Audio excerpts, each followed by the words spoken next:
Hello दोस्तों, मेरे YouTube channel पर आपका स्वागत है। तो चलिए कहानी शुरू करते हैं। कहानी अच्छी लगे तो प्लीज़ चैनल को लाइक और शेयर जरूर। वहीं दूसरी तरफ प्रणव हॉस्पिटल से बाहर आया तो देखा कथा एक पेशेंट के साथ बैठे मुस्कुराते हुए छोले भटूरे खा रही थी, जिसे देख प्रणव ने गहरी सांस भरते हुए कहा, क्या चीज़ है ये लड़की, कभी यहाँ कभी वहाँ। ये कहते हुए प्रणव ने अपना सिर नहीं में हिला दिया और जाकर कथा के पीछे खड़े होते हुए, नौकरी से निकाल दी गई क्या?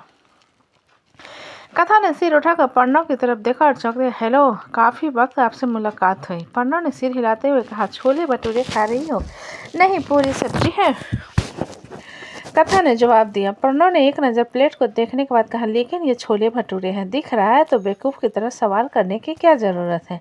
कुछ भी। ये कहते हुए कथा ने एक निवाला बनाया और प्रणव के मुंह में ठूस दिया। प्रणव एक पल के लिए चौंक गया और फिर से खाते हुए, तुमने बताया नहीं कि तुम यहाँ क्या कर रही हो? कथा ने जवाब में कहा, दरअसल बात कुछ यूँ है कि एक रोज़ मैं बाहर जा रही थी, तब मैंने देखा कि ये क्लिनिक दूसरे अस्पताल में लगा था। फिर वहाँ पर डॉक्टर के कर्मचारी और उन लोगों ने उन्हें हटा दिया, तो फिर मैं सोचा क्यों ना गवर्नमेंट से सीधा परमिशन ली जाए।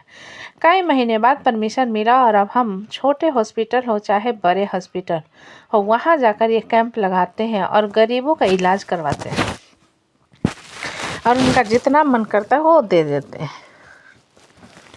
प्रणव ने कथा की बात पर सिर हिलाते हुए कहा, ठीक है, लेकिन तुम तो डॉक्टर नहीं हो ना? हाँ, नहीं हूँ, लेकिन देखने में क्या बुराई है। और आपको एक कमाल की चीज़ बताऊँ? ये कहते हुए कथा इधर उधर देखने लगा और पानी का गिलास उठाकर हाथ धोने के बाद अपने दुपट्टे से हाथ को साफ कर एक एस्थेटिक स्कोप ले आई, जिसे उसे देखते हुए प्रणव ने पूछा, अब इसका क्या करना है? अभी बताती हैं। ये कहते हुए उसने एस्थेटिक स्कोप को अपने कान में लगाया और प्रणव के सीने पर रखने लगी, जिसे देख प्रणव ने उसके हाथ को पकड़ते हुए कहा, ये क्या कर रही हो? कथा ने जवाब में कहा, चिंता मत करो, जब इसके दिल पर अपना नाम नहीं लिख रही, बस आपके दिल की धड़कन सुनना चाहती हूँ। प्रणव का अजीब लगा और उसने आंखें चढ़ाते पर, क्यों? कथा ने जवाब में कहा, जो आदमी शक्ल से इतना अकड़ूत दिखता है, सुनना चाहती हूँ कि उसके दिल की धड़कनें कितनी करती हैं। तो अब छोड़िए। इतना कहकर कथा ने प्रणव के हाथ को हटा दिया और उसके दिल की धड़कनें सुनने लगे। प्रणव की धड़कनें कथा की नज़दीकी के कारण और जोर जोर से धड़क रही थी, जिसके धड़कन को सुनते हुए कथा ने मुस्कुराकर कहा, ये तो बिल्कुल धून की तरह लग रहा है। प्रणव कथा के मुस्कुराते हुए चेहरे और उसके गाल पर आ रहे बाल, उसकी लंबी घली पलकों से भरी आंखें, पतले होठ और चेहरे पर बन रहे गड्ढे को देखते हुए प्रणव को अपने अंदर एक अजीब सी बेचैनी महसूस होने लगी, जिस कारण उसने कथा को एक हाथ पकड़कर उसे दूर करते हुए कहा, बस सुन लिया ना, अब छोड़ो ये सब। कथा ने अजीब नज़रों से प्रणव को देखा और एस्थेटिक स्कोप को कान से निकालते हुए कहा, वैसे आप यहाँ क्या कर रहे हो? प्रणव ने जवाब में कहा, मैं हर महीने मंथली चेकअप करवाता हूँ, उसी के लिए आया था। कथा ने अपना सिर हिला दिया और टाइम की तरफ देखते हुए कहा, वैसे मैंने नौकरी अभी नहीं छोड़ी है, मैं अभी भी नौकरी करती हूँ। प्रणव ने आंखें चढ़ाते हुए पूछा, तुम किसी अच्छे से वेडिंग प्लानर के साथ मिलकर काम शुरू क्यों नहीं करती? कथा ने सोचते हुए कहा, मैंने सोचा तो है, लेकिन फिलहाल के लिए मुझे नौकरी ही करनी है, क्योंकि मेरे पास इतने पैसे नहीं है कि इन्वेस्ट कर सकूं। प्रणव ने कथा की बात सुनकर कहा, काम तुम शुरू करो, इन्वेस्ट मैं करूंगा। कथा ने चौंकते हुए प्रणव को देखकर कहा, क्या? प्रणव ने सिर हिलाते हुए कहा, हाँ, मैंने देखा है, तुम मेहनती हो और तुम अच्छे से काम करोगी, तो काम तुम शुरू करो, इन्वेस्ट मैं करूंगा। कथा ने प्रणव की बात सुनकर सोचते हुए कहा, आप एक बात बताइए, आप हमेशा मेरी मदद क्यों करना चाहते हो? प्रणव ने जवाब में कहा, क्योंकि जो इंसान मेहनत करने से नहीं डरता, उसकी मदद करनी चाहिए। प्रणव की बात पर कथा उसे देखने लगी। जब प्रणव का फ़ोन बजने लगा, प्रणव ने देखा उसे वर्षा कॉल कर रही थी, जिसे देखते हुए प्रणव ने कथा से कहा, एक्सक्यूज़ मी। इतना कहकर प्रणव थोड़े साइड में आ गया और कॉल अटेंड करते हुए कहा, हेलो मॉम। दूसरी तरफ से वर्षा ने कहा, मैंने ज्वेलर्स से बात किया था, वहाँ पर वर्तिका को देने के लिए नेकलेस रेडी है, तुम उसे वर्तिका के नाम पर ले आना। प्रणव ने वर्षा की बात पर कहा, ओके मॉम। वर्षा ने फिर से पूछा, तुम्हारा चेकअप हो गया? प्रणव ने जवाब में कहा, जी हाँ, सब कुछ नॉर्मल है और मैं बस वेट कर रहा हूँ ब्रो और भाभी के बाहर आने का। वर्षा ने दूसरी तरफ से कहा, ठीक है, काम पूरा होते ही ऑफिस आ जाना, ज़्यादा इधर उधर करने की ज़रूरत नहीं है। प्रणव आंखें रोल करते हुए अपना सिर हिला दिया और कॉल कट कर दिया। फिर पलटकर कथा को देखा जो उसे ही देख रही थी। पर्णव ने कथा की नज़रों पर कहा, तो तुम मेरी बात के बारे में सोचना, फिर मुझे बताना। कथा ने आंखें चढ़ाते हुए पूछा, कैसे? सपने में आकर। पर्णव ने थोड़ा चौंकते हुए उसे देखा और अपना विजिटिंग कार्ड निकालकर कथा को देते हुए कहा, मेरा विजिटिंग कार्ड, इसमें मेरा नंबर है, तो मुझे कॉल करना। कथा ने पर्णव के हाथ से विजिटिंग कार्ड लेते हुए कहा, थैंक यू, मुझे अभी जाना होगा। पर्णव ने सिर हिलाते हुए कहा, मैं भी निकल रहा हूँ, बाय। इतना कहकर पर्णव अस्पताल के अंदर की तरफ चला गया, जिसे कथा जाते हुए देखने लगी। उसकी नज़र में कुछ तो था, लेकिन क्या ये ना उसे खबर थी और ना पर्णव को। मौली छोटा सा मुंह बनाकर हाथ में रिपोर्ट पकड़े बैठी हुई थी, जो कि निगेटिव आया था, जिसे देखते हुए उसने राहत की सांस के साथ कहा, भगवान का शुक्र है कि मैं प्रेग्नेंट नहीं हूँ। एकांश ने मौली के हाथ से बैग लेकर अपने हाथ में पकड़ते हुए कहा, मुझे पता नहीं था कि तुम्हारे सिलेबस को देखकर तुम्हारा पीरियड भाग जाएगा। मौली ने एकांश के मजाक उड़ाने पर कहा, एकांश जी, मैं सीरियस थी। एकांश ने अपना सिर हिलाते हुए कहा, हाँ, और तुम्हारा यूट्रस भी दोनों प्रेशर में हो। मौली ने मुंह बनाते हुए एकांश की तरफ देखा और एकांश ने उसे उठाते हुए कहा, चलो उठो। मौली ने अपना सिर हिलाया और दोनों बाहर आने लगे, जहां एकांश ने जानबूझकर मौली को परेशान करते हुए कहा, इरिस, सोचो अगर तुम प्रेग्नेंट हो जाती तो सभी तुम्हें मम्मी जी कहते हैं। मौली ने एकांश की तरफ देखते हुए कहा, मम्मी जी नहीं कहते हैं, माँ कहता, क्योंकि मैं सास नहीं माँ बनती।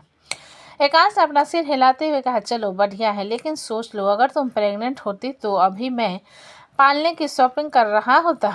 मौली ने छोटा सा मुंह बनाते हुए इरिटेट होकर कहा, बस कीजिए, मेरा दिमाग ऑलरेडी घूम रहा है और आप मुझे और परेशान कर रहे हैं। एकांश ने सिर नहीं में हिलाते हुए मुस्कुराते हुए फिर से कहा, मुझे सोचकर हंसी आ रही है कि तुम कोचिंग के लिए बैग में बुक के बजाय डायपर्स पकड़ती और मैं ऑफिस से दौड़ते हुए सीधा हॉस्पिटल आता जब तुम्हारा लेबर पेन शुरू हुआ था। ओह भाई, मेरे सपने कितने अच्छे हैं ना। मौली ने चिढ़ते हुए एकांश की तरफ देखा, अब आपने कुछ कहा न तो मैं आपको धक्का देकर दीवार पर दिमाग पर दे मारूंगी। एकांश ने होठों पर तिरछी मुस्कान लेकर मौली को देखा और सोचने की एक्टिंग करते हुए कहा, वैसे हम नाम क्या रखते हैं? मैं सजेस्ट करता हूँ, लड़की होती तो यूपीएससी कुमारी और लड़का होता तो। मौली ने बीच में एकांश के साथ को पकड़ा और पंजों के बल उठते हुए एकांश के होठों पर चूम लिया, जिसके किस पर एकांश मौली को देखने लगा। तब मौली ने हल्की नर्वसनेस के साथ दांत चबाते हुए कहा, प्लीज, मैं सच में डर गई थी। एकांश ने मुस्कुराते हुए मौली को देखा, उसे लेकर बाहर की तरफ आने जब अचानक वो दोनों किसी से टकराए। एकांश ने मौली को कवर करते हुए पीछे किया और सामने खड़े आदमी को देखते हुए कहा, what the hell this, are you blind? सामने खड़े आर्यन ने एकांश के गुस्से पर हाथ ऊपर करते हुए कहा, सॉरी, मैं थोड़ा जल्दबाजी में था। मौली शौक भरे एक्सप्रेशंस के साथ आर्यन को देखने लगे। एकांश ने आर्यन को कुछ कहने के लिए मुंह खोला, उससे पहले ही मौली ने एकांश के हाथ को पकड़ते हुए कहा, मुझे इंस्टीट्यूट के लिए देरी हो रही है। आर्यन ने मौली को देखा और एकांश ने मौली की नर्वसनेस को भांपते हुए आर्यन से कहा, मिस्टर चौधरी, आगे से देख कर चलिएगा। इतना कहकर एकांश मौली को लेकर बाहर की तरफ चला गया, जिन्हें आर्यन जाते हुए देखा और आंखें रोल करते हुए आगे चला गया। दरअसल वो उसी चैरिटी क्लिनिक के सपोर्ट में आया था। सारंग इंडस्ट्रीज कॉन्फ्रेंस हॉल में मृत्युंजय बैठा हुआ था और उसके सामने सारे शेयर होल्डर्स बैठे हुए थे, जिन्हें मृत्युंजय देख रहा था। मृत्युंजय का सक्सेस उसकी कंपनी में सबसे ज़्यादा इसलिए था क्योंकि उसकी कंपनी के 55.9% शेयर्स उसके खुद के परिवार के नाम पर था, जहां उसके सारे भाई और उनकी पत्नी के साथ बच्चे के पास भी थोड़े बहुत शेयर रखे गए थे। काफ़ी देर तक अपने नए प्रोजेक्ट के बारे में उन लोगों को बताने के बाद मृत्युंजय अपनी टाई निकालते हुए अपने केबिन की तरफ आते हुए बोला, दिमाग खराब है मेरा, कैसे बकवास लोगों के साथ मैं काम कर रहा हूँ। यह कहते हुए मृत्युंजय केबिन में आ गया, जहां आकर राघव ने मृत्युंजय से कहा, बॉस, मिस त्यागी आई है। मृत्युंजय ने कुर्सी पर बैठते हुए पानी का गिलास उठाया और पीने के बाद कहा, भेजो उन्हें। यह कहते हुए खुद को रिलैक्स करते हुए करने लगा। जब कोयल हाथों में डॉक्यूमेंट्स पकड़े और अंदर आई और मृत्युंजय ने उसे देखते हुए कहा, बैठिए मिस त्यागी। कोयल ने आकर मृत्युंजय के सामने वाली कुर्सी पर मिस्टर सारंग, मिस्टर अव्यक्त से हमारे नए कॉस्ट्यूम के लिए बात हुई थी, लेकिन काफ़ी दिनों से वो छुट्टी पर है, तो मुझे आपके पास आना पड़ा। मृत्युंजय ने कोयल की बात पर अपना सिर हिला दिया और कहा, दरअसल उसकी तबीयत थोड़ी ख़राब थी और मेरे छोटे भाई की बेटी की शादी की तैयारियों में सभी बिजी हैं, इसलिए कुछ वक्त के लिए फिर से काम को पोस्टपोन करना होगा। कोयल ने मृत्युंजय की बात पर सिर हिलाते हुए कहा, अच्छी बात है, मेरी तरफ से उन्हें कांग्रेचुलेसन कहिएगा। मृत्युंजय ने कोयल की बात पर कहा, ऐसी बात नहीं है, आपको भी शादी अटेंड करना है, 3 दिन बाद मंडप है और हल्दी है, आपको भी आना है। कोयल ने सिर हिलाते हुए कहा, अगर मुझसे हो पाएगा तो मैं ज़रूर आऊँगी मिस्टर सारंग, फिलहाल हम इस प्रोजेक्ट पर बात करते हैं। मृत्युंजय ने अपना सिर हिलाया और दोनों डॉक्यूमेंट को लेकर डिस्कस करने लगे। तकरीबन आधे घंटे बाद कोयल ने उठते हुए कहा, थैंक यू, फिर मुलाकात होगी। मृत्युंजय ने अपना सिर हिला दिया और कोयल केबिन से बाहर चली गई। जिसके जाने के बाद मृत्युंजय ने सोचते हुए कहा, इसका बिजनेस आइडिया काफ़ी अच्छा है, अगर ये हमारे साथ कोलैब कर ले तो अच्छा प्रॉफिट होगा। ये सोचते हुए मृत्युंजय ने अपना सिर हिला दिया। तभी उसका फ़ोन बजने लगा। मृत्युंजय ने देखा उसे वैशाली कॉल कर रही थी, जिसके कॉल पर मृत्युंजय ने कॉल अटेंड करते हुए कहा, हेलो। दूसरी तरफ से वैशाली ने कहा, आपने हमको बताया काहे नहीं, इंद्र मित्तल जेल से छूट चुका है। मृत्युंजय ने वैशाली की बात सुनकर कहा, दिमाग खराब है तुम्हारा, वो छूटा नहीं है, बस केस ओपन किया गया। वैशाली ने मृत्युंजय की बात पर कहा, हाँ तो कुछ भी होना, हमारी बेटी की शादी हो रही है और हम नहीं चाहते कुछ भी कबारा हो, या तो आप कुछ करो वरना हम कुछ कर रहे हैं। मृत्युंजय ने गहरी सांस भरते हुए कहा, वैशाली शांति से शादी पर फोकस करो, बकवास मत कर सोचो, मैं भी काम कर रहा हूँ। इतना कहकर मृत्युंजय ने कॉल कट कर दिया और फ़ोन नीचे रखते हुए कुछ सोचने लगा। तभी उसका फ़ोन फिर से बजा। मृत्युंजय ने चिढ़ते हुए फ़ोन की तरफ देखा, जहां उसे ऋतिक कॉल कर रहा था। जिसके कॉल को अटेंड करते हुए मृत्युंजय ने कहा, हेलो। दूसरी तरफ से ऋतिक ने कहा, पिछले 1 हफ्ते से हम विजयवाड़ा में हैं, सारी तैयारियां हो चुके हैं, आप लोग कब आओगे ये बताओ। मृत्युंजय ने अजीब नज़रों से फ़ोन को देखा और कहा, अपनी बीवी के साथ एंजॉय क्यों नहीं करते, मुझे भी करने दो। ऋतिक ने मृत्युंजय की बात पर कहा, वो डांटती है। मृत्युंजय ने गहरी सांस भरते हुए कहा, हम 2 दिन बाद वहां पहुंच रहे हैं, लेकिन एक बात बताओ, राजस्थान वाली हवेली। ऋतिक ने मृत्युंजय की बात को बीच में काटते हुए, वहां कुछ नहीं है, सब कुछ जलकर राख हो गया।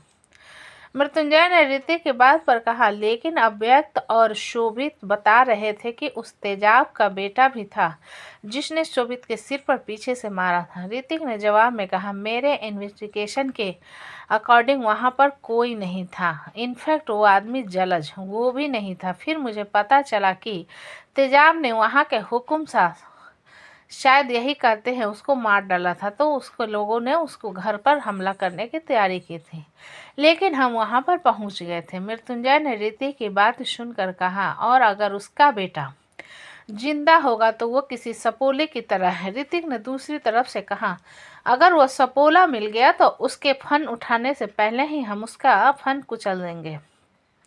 मैं कोई भी मुसीबत बर्दाश्त नहीं करूंगा, आप लोगों का इंतजार रहेगा। इतना कहकर ऋतिक ने कॉल कट कर दिया। जिसके कॉल कट करने के बाद मृत्युंजय ने कुछ सोचते हुए कहा, सच कहा तुमने, इस बार कोई मुसीबत बर्दाश्त नहीं होगी। इसी तरह वह दोपहर शाम में गुजर गई, जहां इंदौर के एयरपोर्ट पर आंखों में चश्मा पहने मानव एटीट्यूड के साथ बाहर निकला और आगे जाने लगा, जिस पर कनिका ने पीछे से अपना बैग उसके ऊपर फेंकते हुए कहा, इसे पकड़ो। मानव ने बैग को पकड़ते हुए नाराजगी से कहा, तेरा नौकर नहीं हूं मैं। त्रिजन ने अपना बैग कंधे पर लटका कर बाहर आते हुए कहा, दोस्त की मदद करने से कोई नौकर नहीं बन जाता। आरव ने उन लोगों की तरफ निराशा से देखा और तभी अरुण ने उन्हें आवाज़ लगाते हुए कहा, हेलो। परिधि और कनिका ने अरुण की तरफ देखा और दोनों भागते उसके पास आ गए और उसके गले लग गई, जिसे देखकर मानव ने मुंह बना लिया। परिधि ने हल्का नाराज होते हुए अरुण से दूर होकर कहा, ये क्या बात हुई, घर वालों से झगड़ा हुआ, ठीक है, बहन को क्यों इग्नोर कर रहे हैं। अरुण ने परिधि के सिर पर थपथपाते हुए, लंबी कहानी है, किसी दिन अच्छे से बताऊंगा। कनिका ने अरुण की बात पर कहा, बताने की जरूरत नहीं, आप हमारे साथ विजयवाड़ा चलोगे शादी में, वहां पर बड़े पापा से अच्छे से बात हो जाएगी।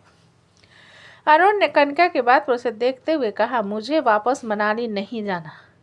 कनिका ने अरुण की बात सुनकर कहा, मुझे भैया ने सब कुछ बता दिया है आपकी और उस लड़की के बारे में। कनिका की बात पर सभी लोग उसे देखने लगे और अरुण ने कनिका को देखते हुए कहा, मुझे उससे कोई मतलब नहीं है, इसलिए बकवास बंद करो। तो दोस्तों, कहानी कैसी लगी मुझे कमेंट में, अच्छी लगे तो प्लीज़ चैनल को लाइक करें, सब्सक्राइब करें और ज़्यादा से ज़्यादा शेयर करें। कहानी को पूरा सुनने के लिए धन्यवाद दोस्तों। कहानी को आगे बढ़ाने के लिए प्लीज़ चैनल को सब्सक्राइब करें, सपोर्ट करें।